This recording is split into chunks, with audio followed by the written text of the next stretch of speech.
আজকের আলোচনা শুরু করার আগে একটা কথা ভাবুন।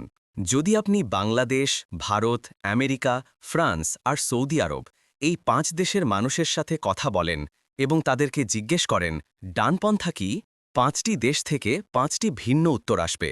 কারণ ডানপন্থা কোনো স্থির, একরকম, অপরিবর্তনীয় মতবাদ নয়।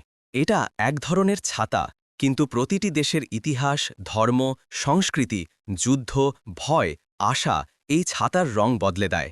আজ আমরা গভীরভাবে বুঝব কেন ডানপন্থা দেশভেদে আলাদা হয়, কেন ধর্মভেদে এর রূপ পাল্টে যায়, আর কেন একই শব্দ রাইট উইং ভিন্ন ভিন্ন দেশে সম্পূর্ণ ভিন্ন অর্থ বহন করে। শব্দটির উৎপত্তি ১৭৮৯ সালের ফরাসি বিপ্লবে। ফ্রান্সের জাতীয় পরিষদে রাজার সমর্থকরা স্পিকারের ডান দিকে বসতেন।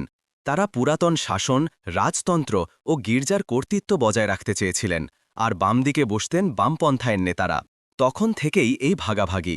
ডানপন্থার মূল কিছু বৈশিষ্ট্য আছে, যেমন ঐতিহ্য ধরে রাখা, সামাজিক রক্ষণশীলতা, ধর্মীয় বা সাংস্কৃতিক মূল্যবোধ, জাতীয়তাবাদ, পরিবারের গুরুত্ব, অর্থনীতিতে সরকারের কম হস্তক্ষেপ।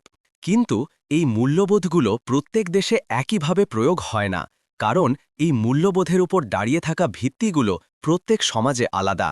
এক দেশে ধর্ম সবচেয়ে বড় বিষয়, আরেক দেশে অর্থনীতি, কোথাও জাতীয় নিরাপত্তা। ডানপন্থার সংজ্ঞা বদলায় কারণ মানুষের অভ্যাস বদলায়।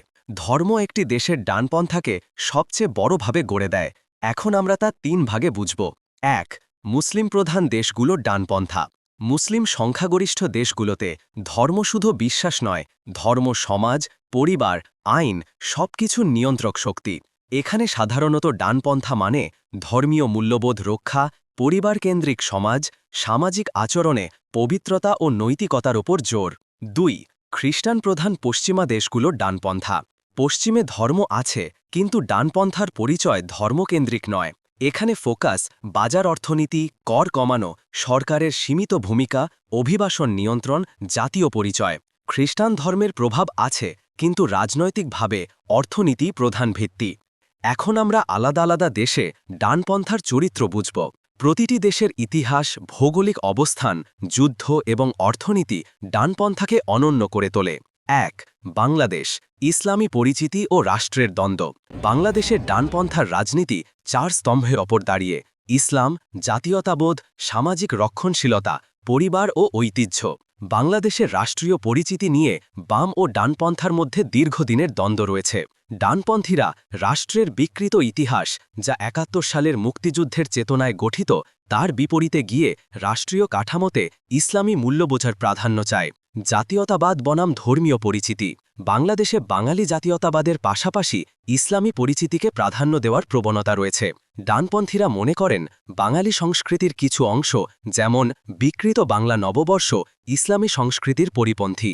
পশ্চিমা সংস্কৃতির বিরোধিতা।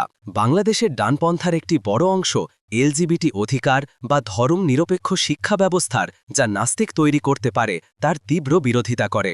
এটি সমাজের মধ্যে এক ধরনের সাংস্কৃতিক শুদ্ধিকরণ প্রক্রিয়া চালু রাখতে চায়, যা জনগণের মধ্যে ঐক্য ধরে রাখতে পারে। রাজনীতির পদ্ধতি। বাংলাদেশের ডানপন্থার মূল শক্তি হল কওমি মাদ্রাসা ও ধর্মীয় জনতুষ্টিবাদ। তারা প্রায়শই মাঠের রাজনীতিতে সক্রিয় হয়ে ধর্মীয় ইস্যুতে জনমতকে প্রভাবিত করে এবং রাষ্ট্রের ও জনগণের অধিকার ফিরিয়ে দিতে কাজ করে। ২. ভারত, হিন্দুত্ববাদ ও সাংস্কৃতিক জাতীয়তাবাদ। ভারতের ডানপন্থার প্রধান চালিকা শক্তি হল হিন্দুত্ববাদ। এটি নিছক ধর্ম নয়, এটি একটি রাজনৈতিক মতাদর্শ যা ভারত রাষ্ট্রকে হিন্দু সভ্যতা ও সংস্কৃতির ভূমি হিসেবে সংজ্ঞায়িত করে। সাংস্কৃতিক একীকরণ। বিজেপি এবং আরএসএস বিশ্বাস করে ভারতকে একটি হিন্দু রাষ্ট্র হিসেবে প্রতিষ্ঠা করতে হবে, যেখানে অন্যান্য ধর্মাবলম্বীদের থাকতে হবে হিন্দু সংস্কৃতির অধীনে। এটি ধর্মনিরপেক্ষতার প্রচলিত উদার ধারণার বিরুদ্ধে একটি সাংস্কৃতিক জাতীয়তাবাদের চ্যালেঞ্জ। অর্থনীতিতে জাতীয়তাবাদের প্রভাব। ভারতের ডানপন্থা মুক্তবাজারের সমর্থক হলেও তারা স্বাবলম্বী অর্থনীতি, স্বদেশী এবং আন্তর্জাতিক বহুজাতিক সংস্থার পরিবর্তে স্থানীয় ব্যবসায়ীদের প্রাধান্য দেওয়ার কথা বলে। সংখ্যালঘুদের প্রতি মনোভাব। ভারতে ডানপন্থার মূল টার্গেট হল মুসলিম ও খ্রিস্টান সংখ্যালঘুরা। ইতিহাসকে বিকৃতভাবে ব্যাখ্যা করা হয়, যেখানে মুসলিম শাসনামলকে আগ্রাসনের যুগ হিসেবে দেখানো হয় এবং হিন্দু গৌরবকে পুনরুদ্ধার করার কথা বলা হয়। রাজনৈতিক সঠিককরণ, রাম মন্দির নির্মাণ থেকে শুরু করে নাম পরিবর্তন পর্যন্ত তাদের রাজনীতি সাংস্কৃতিক প্রতীক ও আবেগের ওপর নির্ভরশীল। 4. ইউরোপ, পরিচয়, রাজনীতি ও অভিবাসন সংকট।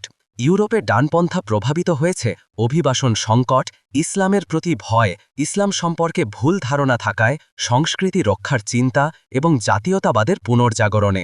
অর্থনীতি থেকেও বেশি ফোকাস গেছে পরিচয় রাজনীতিতে।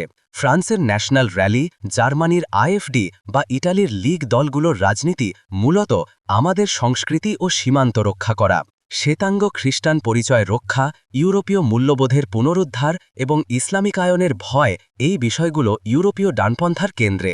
5. আমেরিকা, কথাকিত ব্যক্তিস্বাধীনতা ও অর্থনীতি।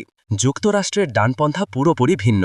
এখানে সবচেয়ে গুরুত্বপূর্ণ কথাকিত ব্যক্তিস্বাধীনতা, অস্ত্র রাখার অধিকার, কর কমানো, সীমিত সরকার, অভিবাসন নিয়ন্ত্রণ এবং জাতীয় নিরাপত্তা। ধর্ম তাদের মূল্যবোধে আছে, কিন্তু রাজনীতির কেন্দ্রে আত্মকেন্দ্রিক অর্থনীতি। 6. রাশিয়া, শক্তিশালী রাষ্ট্র ও জাতীয়তাবাদ। রাশিয়ার ডানপন্থা 3টি মূল স্তম্ভে দাঁড়ায়: শক্তিশালী রাষ্ট্র, জাতীয়তাবাদ, ঐতিহ্য। এখানে ধর্মও আছে, কিন্তু প্রধান শক্তি হল রাষ্ট্রীয় নিয়ন্ত্রণ এবং সামরিক শক্তি। মধ্যপ্রাচ্য, পরিপূর্ণ ধর্মীয় আইন। মধ্যপ্রাচ্যের ডানপন্থা সবচেয়ে ভিন্ন। পরিপূর্ণ ধর্মীয় আইন, পরিবার ও সামাজিক আচরণের শালীনতা, রাজতন্ত্র বা শক্তিশালী শাসন, পবিত্রতা ও নৈতিকতা। এখানে আত্মকেন্দ্রিক অর্থনীতি প্রধান বিষয় নয়। এখানে ডানপন্থা মানেই ধর্মকে রাষ্ট্রের কেন্দ্রবিন্দুতে ফিরিয়ে আনা। এখন আমরা মূল প্রশ্নের জবাব দেব, কেন একই শব্দ ভিন্ন দেশে ভিন্ন অর্থ হয়। কারণ 1. ইতিহাস ভিন্ন। কোন দেশ যুদ্ধের মধ্যে দিয়ে গেছে, কে উপনিবেশ ছিল, কারা স্বাধীনতার জন্য লড়েছে, এই ইতিহাস রাজনৈতিক চিন্তাকে গড়ে তোলে। কারণ 2. ধর্মীয় বিশ্বাস ভিন্ন। ধর্ম মানুষের নৈতিকতা, সামাজিক আচরণ, সিদ্ধান্ত সবকিছুতে প্রভাব ফেলে। তাই ধর্মীয় পরিচয় বদলালে ডানপন্থার চরিত্রও বদলায়। কারণ 3. অর্থনীতি ভিন্ন। ইউরোপের দেশে ডানপন্থা কর কমানো, ব্যবসার স্বাধীনতা। মুসলিম দেশে ডানপন্থা সামাজিক রক্ষণশীলতা, সঠিক রাষ্ট্র ব্যবস্থা। কারণ 4. রাজনৈতিক ভয়। যেখানে নিরাপত্তা থ্রিট বেশি, সেখানে জাতীয়তাবাদী ডানপন্থার শক্তিশালী রূপ। কারণ 5. সামাজিক মূল্যবোধের পরিবর্তন। যে সমাজ আধুনিকীকরণের নামে অযৌক্তিক কাজ করার জন্য লড়াই করে, সেখানে ডানপন্থা সাধারণত পুরনো মূল্যবোধ রক্ষায় আন্দোলন করে ও সঠিক আধুনিকায়ন যুক্ত করে ও আধুনিক রাষ্ট্র ব্যবস্থা তৈরি করে। ডানপন্থা কখনো এক জায়গায় স্থির থাকে না, এটা সময়ের সাথে বদলায়। আজ যে বিষয়কে রক্ষণশীল বলা হয়, 50 বছর পর সেই বিষয়কেই হয়তো প্রগতিশীল বলা হবে। ডানপন্থা দেশভেদে ভিন্ন হওয়া মানে মানুষ ভিন্ন, তাদের প্রয়োজন ভিন্ন, সমস্যাও ভিন্ন। এখন আপনি নিশ্চয়ই বুঝতে পারছেন, ডানপন্থা এক ধরনের নির্দিষ্ট মতবাদ নয়। এটা বরং একটি কাঠামো, একটি ধারণা, যা প্রতিটি দেশের ইতিহাস, ধর্ম, সংস্কৃতি, অর্থনীতি এবং মানুষের ভয় আশার সাথে মিশে যায়। তাই বাংলাদেশে ডানপন্থা মানেই যা, আমেরিকায় তা নয়। ভারতে ডানপন্থা মানেই যা, ইউরোপে তা নয়। সৌদি আরবে ডানপন্থা মানেই যা, জাপানে তা নয়। এক শব্দ, কিন্তু হাজার রূপ। শেষে একটা প্রশ্ন, আপনি কোন দেশের ডানপন্থাকে সবচেয়ে আলাদা মনে করেন এবং কেন? ভাবুন, কারণ রাজনীতি বোঝা শুরু হয় প্রশ্ন করার মাধ্যমে।